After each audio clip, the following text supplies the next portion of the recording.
Mentally கொஞ்சம் disturb ஆன மாதிரி நடிக்கிறாங்கன்னா அவங்களோட ரியல் லைஃப்லையுமே அந்த தாக்கம் இருக்கும் அப்படின்னு நிறைய நடிகர்கள் சொல்லி கேள்விப்பட்டிருக்கோம், பார்த்துருக்கோம்.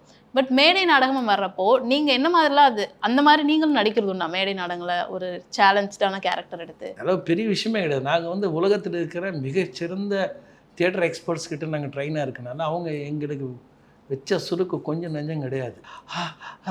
தண்ணி இதெல்லாம் இந்த ட்ராமாலாம் நாங்கள் பண்ணவே மாட்டோம்.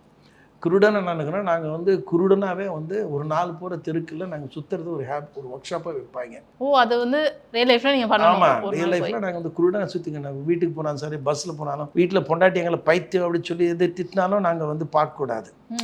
ஏன் அப்படின்னா, நான் நடிகன் அப்படின்னு முடிவு பண்ணிட்டேன்னா அதுக்கான ஒரு டெடிக்கேஷன் என்கிட்ட இல்லைன்னா நான் ஒரு கலை துரோகி. அதுக்காக நான் என்னை அர்ப்பணித்து செய்கிறேன். அதில் நஷ்டமாக லாபம் எல்லாம் நான் அனுபவிச்சு ஆகணும். எனக்கு இப்படியெல்லாம் ஆச்சு, கண்ணெல்லாம் பொட்டையாக போச்சு, இதெல்லாம் வலி வந்துடுச்சு, இதெல்லாம் பார்த்து எல்லாம் ஃபீல் இந்த ட்ராமாலாம் வேலைக்கு ஆகுது. நீ நடிகன்னு முடிவு பண்ணிட்டல, இது பார்ட் ஆஃப் எக்ஸ்பீரியன்ஸ், அவ்வளோதான்.